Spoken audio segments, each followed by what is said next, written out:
Pemirsa, kondisi finansial perusahaan asuransi terkadang mengalami pasang surut, termasuk juga dengan perusahaan asuransi syariah. Namun bedanya dengan asuransi konvensional, perusahaan asuransi syariah memiliki dana talangan yang seringkali disebut dana tabaru. Nah, mengenal dana talangan asuransi syariah itulah topik perbincangan kita tentunya dalam Cerdas 5 Menit. Dan bersama saya Chandra Dewi di studio Metro Manulife telah hadir Ibu Yeti Rohyatini, Head of Syariah Unit dari Manulife Indonesia. Selamat pagi, Assalamualaikum Bu Yeti. Waalaikumsalam warahmatullahi wabarakatuh. Selamat pagi Mbak Andra. Oke, Bu Yeti, langsung saja yang disebut dengan dana talangan dalam asuransi syariah itu apa ya Bu sebetulnya? Iya, dana talangan di dalam istilah syariahnya sih dana qard namanya. Karena yang kita gunakan adalah akadnya qard atau pemberian pinjaman tanpa bunga tentu saja gitu. Jadi ini untuk keperluan satu hal yang sangat mendesak dan perlu dibantu. Oke, sebetulnya apa yang menyebabkan defisit sehingga pada akhirnya dana talangan ini memang harus dimainkan peranannya, Bu?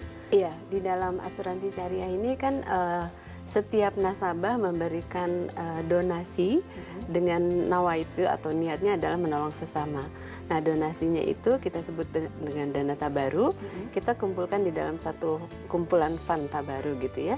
Ini akan menjadi sumber klaim nantinya. Jadi kalau misalnya ada yang klaim nasabah siapa saja peserta dari asuransi tersebut, maka klaim akan diambilkan dananya dari situ.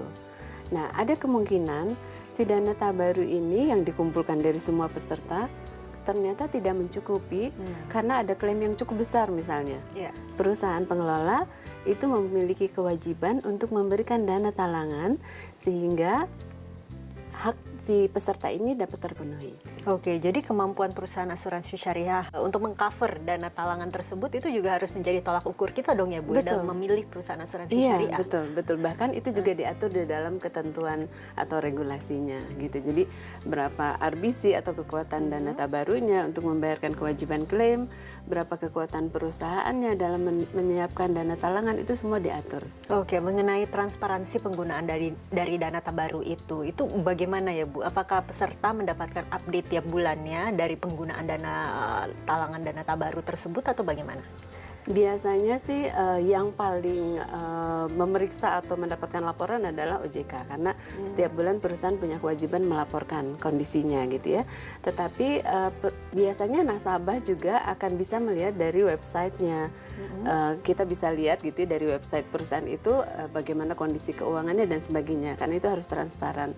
Oke, dari tadi kan kita bicara defisit. Nah, kalau kebalikannya ternyata surplus, lalu bagaimana dana tabarunya?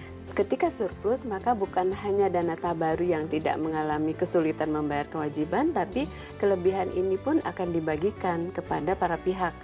Nah, siapa saja para pihak yang mendapatkan surplus ini tentu aja tergantung dari bagaimana akadnya di awal. Jadi bisa saja ketika surplus semua kembali ke dana tabaru sehingga dana tabarunya mempunyai kekuatan yang lebih, atau ketika surplus pilihan keduanya adalah diberikan pada dana tabaru dikembalikan, kemudian sebagian kepada peserta yang berhak, atau pilihan yang ketiga adalah semua pihak dapat. Jadi dana tabaru dapat, kemudian para peserta yang berhak juga dapat, dan perusahaan pengelola juga dapat. Oke, bisa diberikan saran barangkali bagi pemirsa di rumah ini Bu Yeti kiranya untuk memilih asuransi syariah yang terbaik tentunya selain untuk kita lihat bagaimana kemampuan mengcover dana tabarunya. Nomor satu ada lihat apakah sudah terdaftar nggak mendapat izin dari OJK tidak, karena itu kan harus ada yang mengontrol dan harus ada izin dikeluarkan.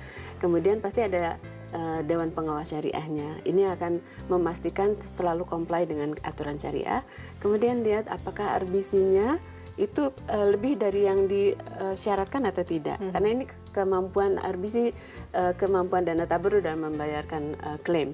Kemudian kekuatan keuangan perusahaannya, karena perusahaan ini harus mampu memberikan dana talangan atau menyediakan dana talangan. Yang ketiga, ada surplus apa enggak yang dihasilkan. Manakala terdapat surplus terus berarti perusahaannya sangat profesional dan amanah dalam mengelola. Baiklah, Ibu Yeti, terima kasih banyak ya Bu atas informasi dan kehadirannya.